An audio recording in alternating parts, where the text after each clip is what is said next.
大家好，为了时效性，今天我就在准备材料基础上照本宣科吧，不再做浪费时间剪辑了。小椅子突然对波斯猫进行了定点清除重要人物及对它的核设施进行了轰炸。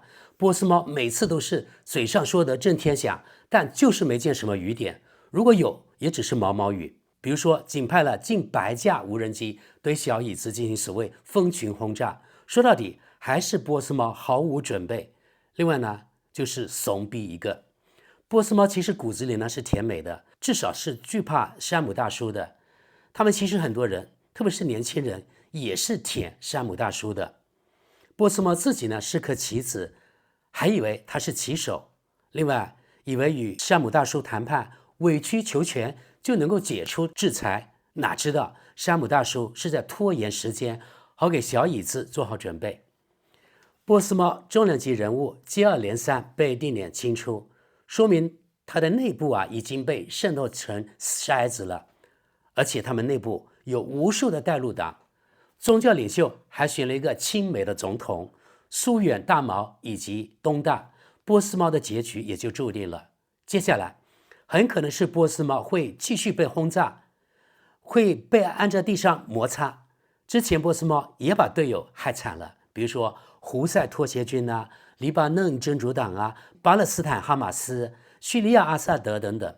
小椅子一个个解决他们之后，总收兵时就是彻底解决波斯猫了。这样今后小椅子在中东几乎就高枕无忧了，而波斯猫可能有灭国的危险。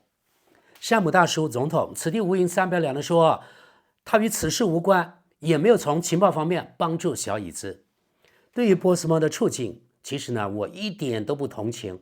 可以说，一切都是他们咎由自取，一味的让步换不来和平，只会导致更大的灾难。网上有人说波斯猫的智商有多高，反正通过这一波操作，我就不信他们智商真的那么高吗？肯定不会。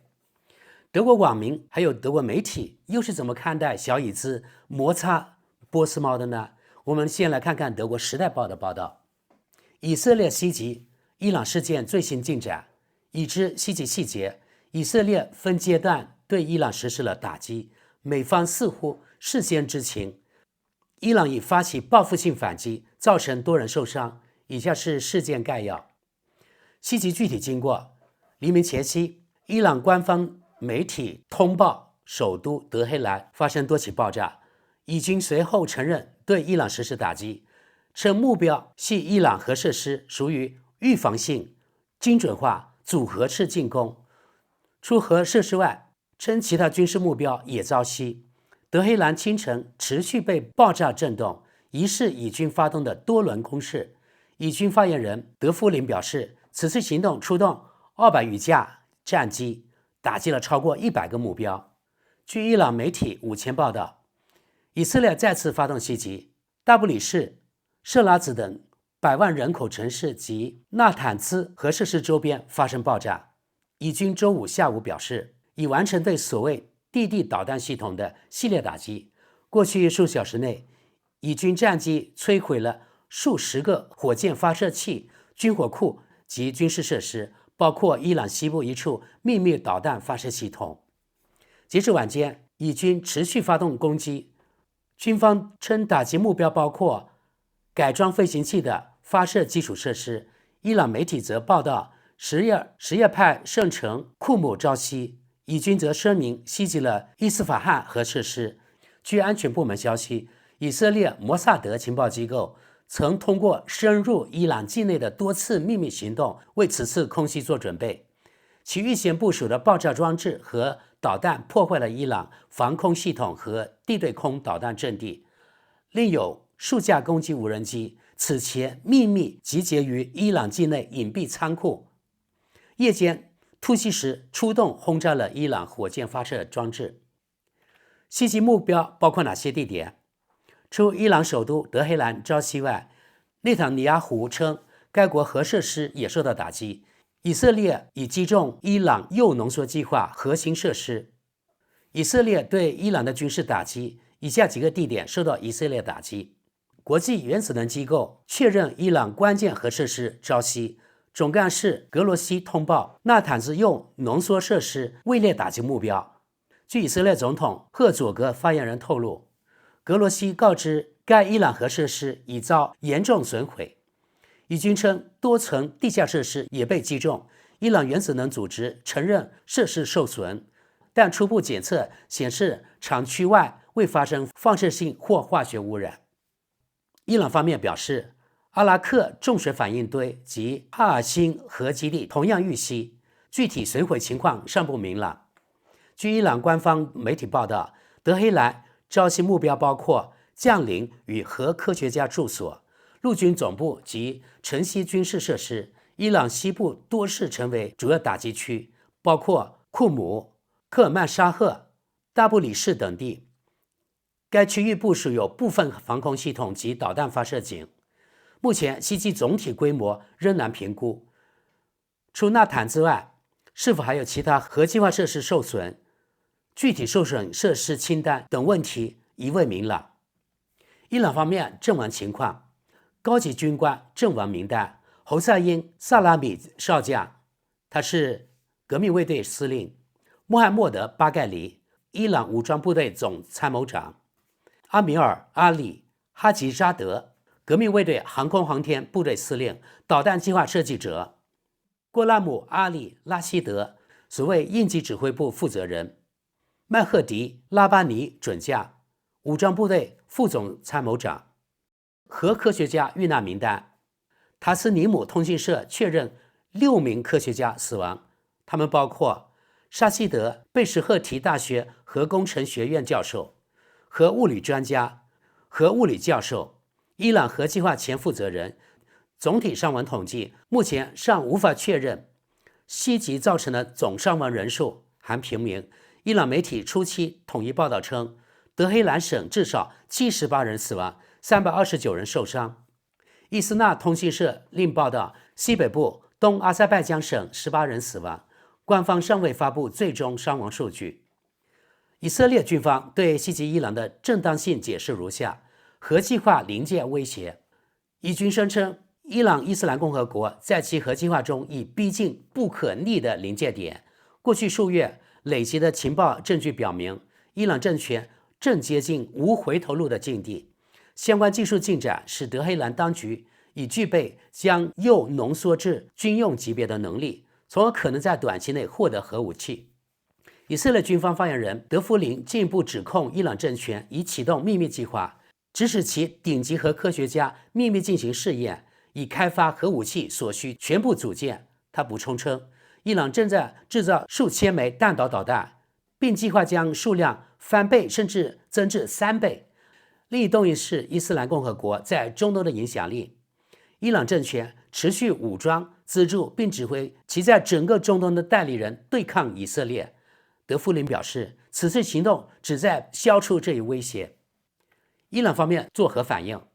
外交层面，伊朗外长阿巴斯·阿拉格齐在致联合国安理会的信函中，将袭击定性为以色列的战争宣言，要求安理会立即介入处理此事。最高领袖表态，伊朗最高领袖哈梅内伊通过办公室声明称，针对夜间大规模袭击，以色列并将遭到严厉惩罚。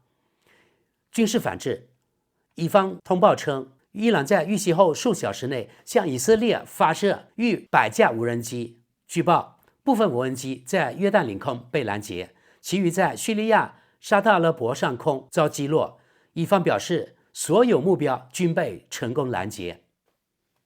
周五晚间，伊朗发动导弹报复性袭击以色列。以军最初通报称遭遇数十枚导弹，而伊朗一通讯社则宣称发射了数百枚。后续，以军通过 X 平台更新称，伊朗实际发射导弹不足100枚，其中多数被拦截或偏离目标。伊朗国家电视台报道称，袭击分3波进行，以方仅确认2波。据多名美国官员向媒体透露，以色列在拦截伊朗导弹过程中获得了美方支援。以色列多地触发空袭警报。媒体报道，海滨城市特拉维夫发生爆炸，以方急救部门通报有数人受伤。各国对袭击事件的反应：阿拉伯国家，沙特阿拉伯、埃及、阿曼、阿联酋、科威特和卡塔尔等阿拉伯国家均谴责以色列的袭击行动。沙特政府称此举明显违反国际法，阿曼政府谴责这是危险而不计后果的升级。卡塔尔指责以色列公然侵犯伊朗主权，埃及则警告地区冲突可能进一步扩大，土耳其也加入批评行列。美国特朗普总统盛赞以色列行动非常出色，并警告伊朗，我们给过他们机会，但他们没有珍惜，这次打击很重，而后续还会有更多。美国国务卿卢比奥澄清美国未参与袭击，称这是以色列的单边行动，但特朗普随后向《华尔街日报》承认美国事先知情，并与内塔尼亚胡通话协调。德国与欧盟，德国总理默茨呼吁双方克制，避免导致地区进一步动荡的升级行为，并表示德国愿意通过外交渠道斡旋。北约秘书长吕特称这是以色列的单边行为，呼吁局势降温。英国首相施塔默、法国外长巴罗和欧盟外长卡拉斯均敦促各方保持克制，通过外交途径解决危机。德国知识点评：德国媒体完全无视中国和俄罗斯这两个安理会常任理事国的存在，根本没有提及中国和俄罗斯。局势后续发展，以色列行动升级。总理内塔尼亚胡称此次袭击为开场行动，并强调行动将持续至威胁被消除。以军方发言人德夫林表示，行动才刚刚开始，以军已在所有战区部署部队，并动员多支预备役单位为防御与进攻做准备。地区紧急措施：领空关闭，约旦、伊拉克、黎巴嫩、以色列及伊朗全面禁飞。以色列航空已将客机转移至境外，特拉维夫机场无限期关闭。德国汉莎航空暂停德黑兰航线，并取消安曼、埃尔比勒是伊拉克的和贝鲁特航班。外交与通信，以色列全球领事馆暂时关闭，伊朗实施全国断网。据一通讯社援引通信部消息，国际响应，联合国安理会将于中欧时间21时召开紧急会议，审议局势。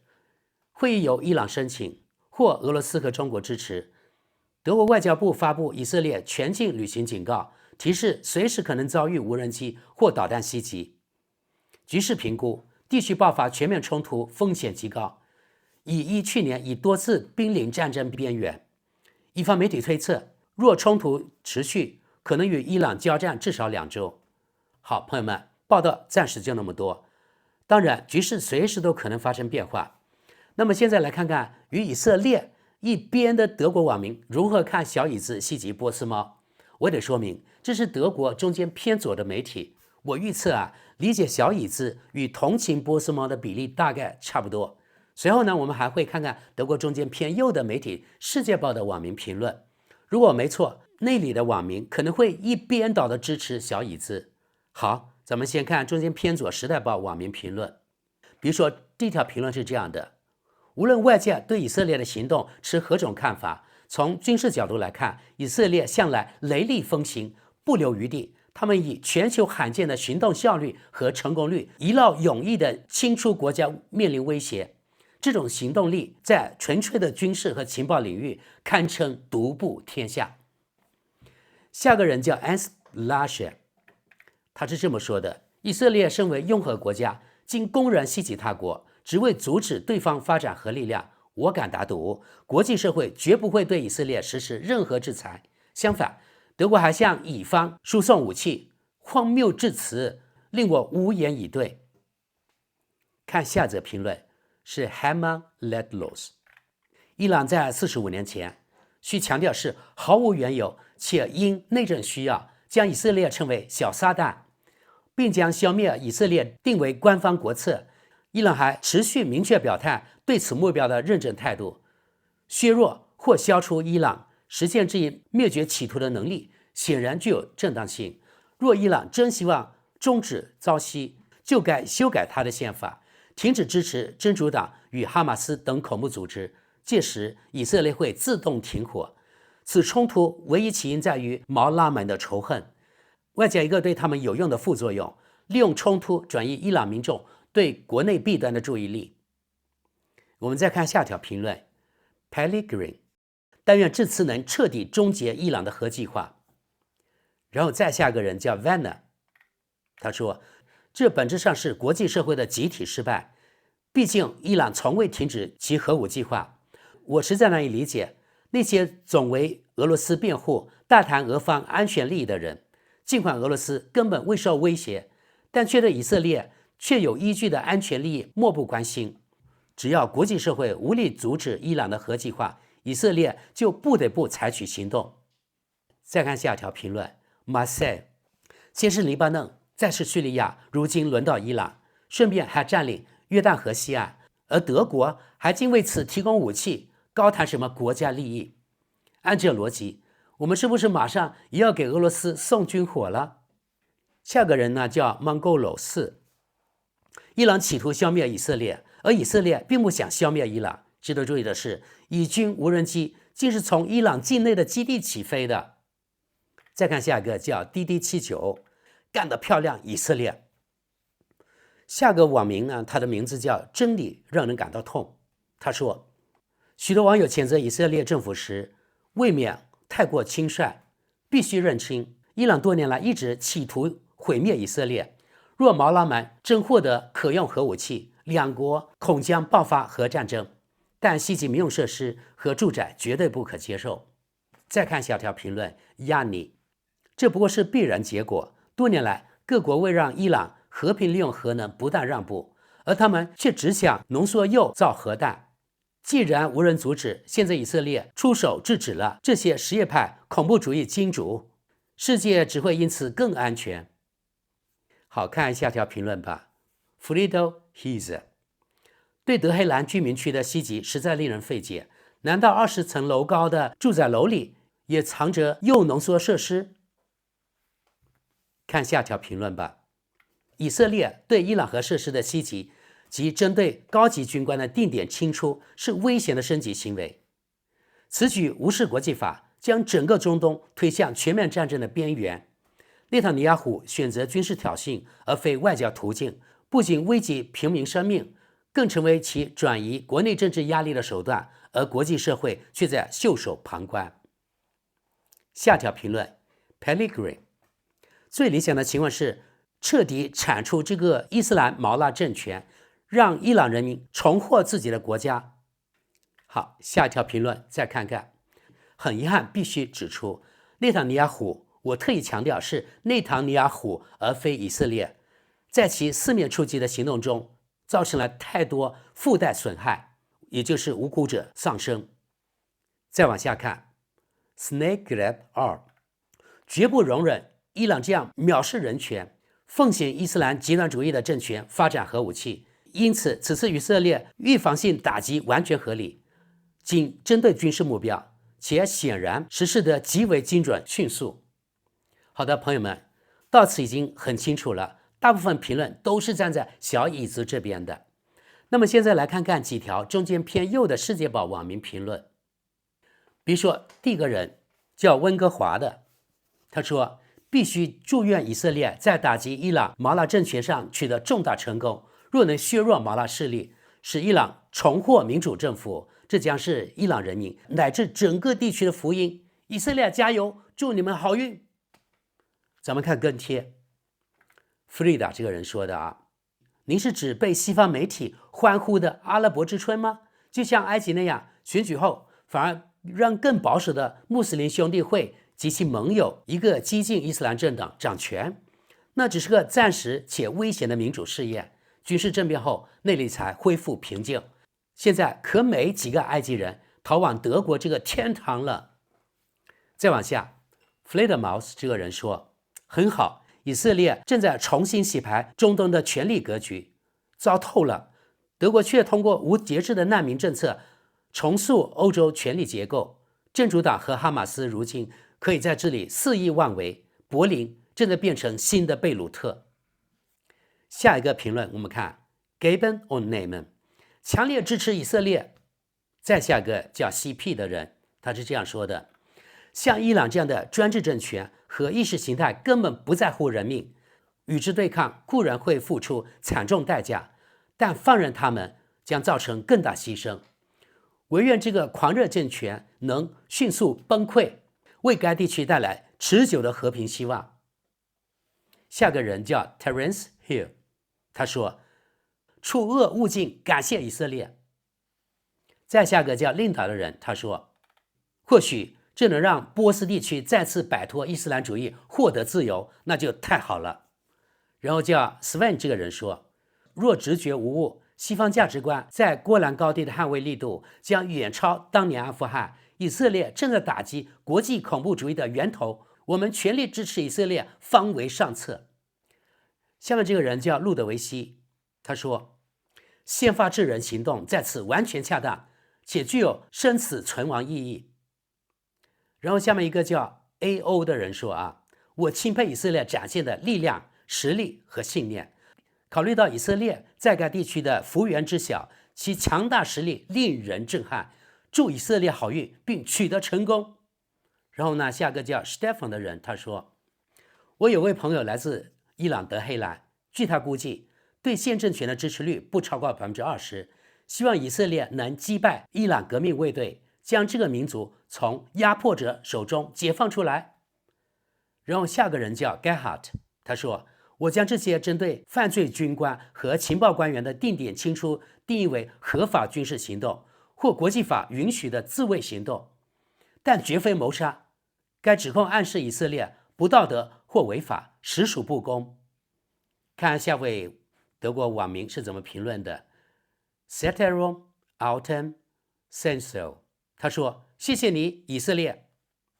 然后下面这位人，他叫 Investigative， 他说：我敬佩以色列的力量与坚定。任何不支持这个勇敢国家的政府都不配代表我。以色列在对抗真正的敌人，而德国却在姑息养奸。